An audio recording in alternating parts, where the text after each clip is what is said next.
भाइयों बहनों, जब दशरथ मांझी जी की बात हम लोग करते हैं तो दशरथ मांझी जी के बारे में सब लोग आप लोग जानते हैं।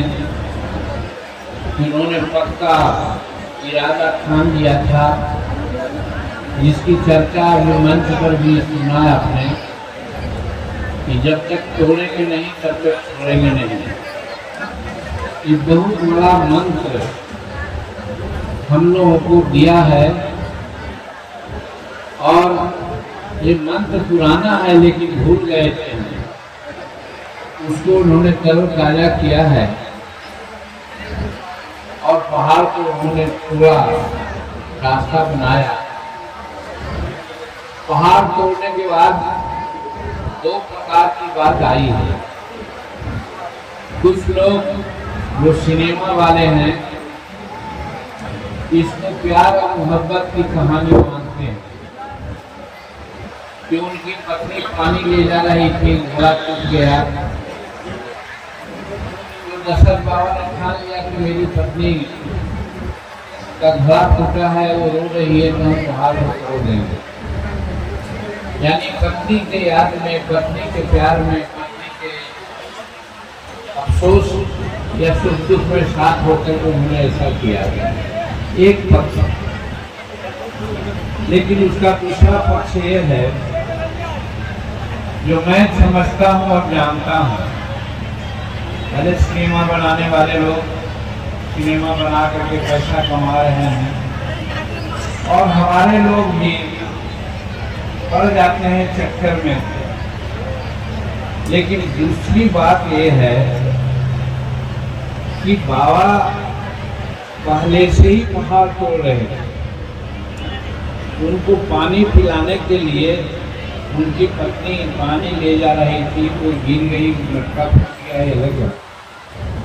लेकिन पहाड़ तोड़ने में वो पहले से लगे थे। कारण कि वजीरगंज जाने में 25-30 किलोमीटर लगता था वहां से। अनेक रोगी जा नहीं पाता था, खास करके माँ, बहन, बेटी जो प्रसव काल में होती थी वे वजीरगंज अस्पताल में जाने के पहले ही दम तोड़ देते थे, या उनके बच्चे अगर हो जाते थे तो बच्चे भी संसार से चल जाता था। रोगी की भी यही बात है। तो जन भावना से प्रेरित होकर दशरथ बाबा ने सोचा कि इस पहाड़ को हम तोड़ देंगे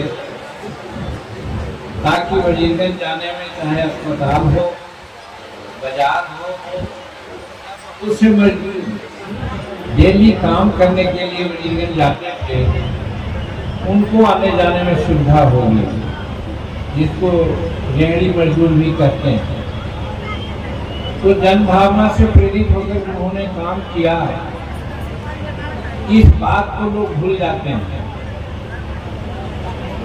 श्रम का जहाँ तक सवाल है, मेहनत का जहाँ तक सवाल है, कहा जाता है कि श्रम मेवा जायते। श्रम मेवा जायते का मतलब है कि श्रम का ही विजय होती। उसी सिद्धांत पर चल करके बाबा ने इतना बड़ा कठिन काम किया जो संसार का एक अनूठा है। संसार में इतना बड़ा काम, इस तरह का काम नहीं कोई किया है, और अगर किया है तो उनको अनेक प्रकार के पुरस्कार से नवाजा गया है। लेकिन हमारे दशरथ बाबा चूंकि निम्न कुल में पैदा हुए, अनुसूचित जाति कहते हैं, अनुसूचित जाति में भीलिया जाति कहते हैं, मुसर जाति कहते हैं, उसमें उनकी पैदाइश हुई। और यही कारण है कि उनके श्रम को, श्रम में वह जायते के जो नारा है उसको भी लोग झुठला दिया, और आज किसी प्रकार का कोई पुरस्कार उनको नहीं मिला। हम लोग गर्व लगा रहे हैं कि बाबा को भारत रत्न की उपाधि दी जाए। हमारे कोई उत्साहित युवाओं ने दिल्ली तक के पैदल यात्रा किया। उनको हमने राष्ट्रपति महोदया से मिलाने का भी काम किया।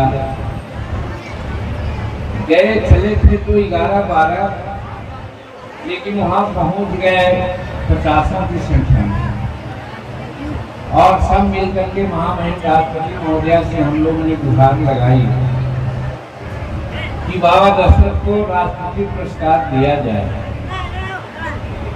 बिहार सरकार के मुख्यमंत्री बोलते हैं कि हमने तो अनुशंसा कर दिया है।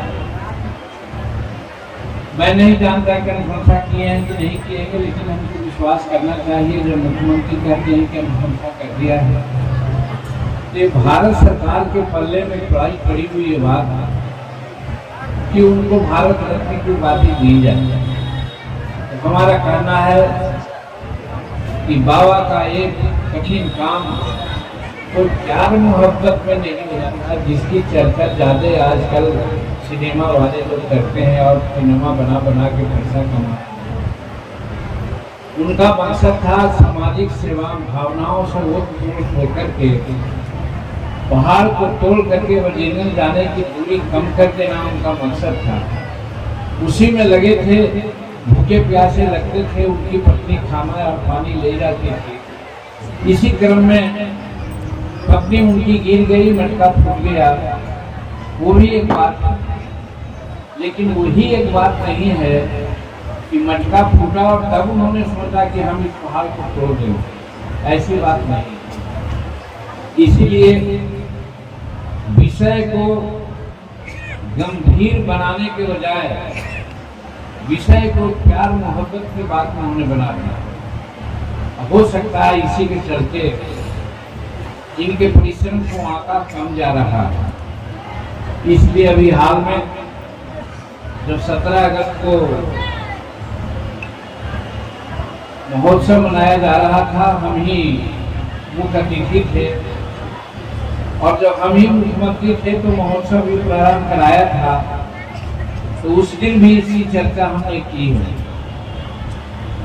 लगता है कि बाबा को भारत रत्न की उपाधि इसलिए नहीं दी जा रही है कि लोग प्यार मोहब्बत की बात को ही आगे बढ़ाए हैं, जबकि जन भावनाओं से प्रेरित होकर कठिन परिश्रम उन्होंने किया कि ताकि अतरी से जाने वाले वजीरन जाने वाले मजदूर लोगों को, राहगीरों को, प्रसव होने वाली बेटी बहुओं को, बीमार के इलाज कराने जाने वाले लोगों को,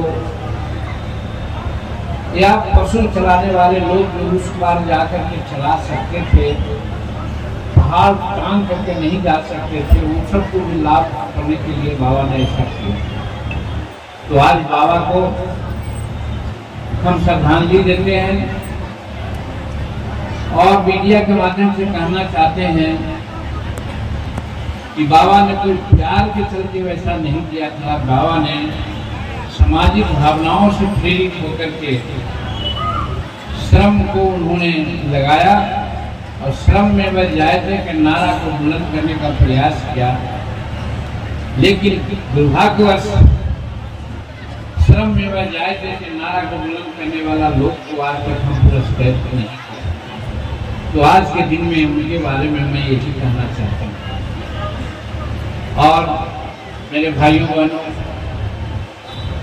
रजौली से मेरा पुराना संबंध रहा है। आप जानते हो कि 46 वर्ष से हम राजनीति में हैं। कभी विधायक रहे, कभी उप मंत्री रहे, कभी राज्य मंत्री रहे, कभी मंत्री रहे, और इस्तीफाकन 9 महीना के लिए मुख्यमंत्री भी रहे। तजुर्बा है। और आज नरेंद्र मोदी जी के कृपा से एनडीए के एक अंग होने के नाते गया जी से मैं चुनाव लड़ा, संसद का चुनाव लड़ा और चुनाव जीते। और एक एमपी का पार्टी है या एक पार्टी का एक एमपी है, तो प्रधानमंत्री जी ने हमको एक अहम विभाग दिया है जिसको सूक्ष्म लघु और मध्यम विभाग कहते हैं। अंग्रेजी में उसको माइक्रो, स्मॉल और मीडियम एमएसएमई कहते हैं।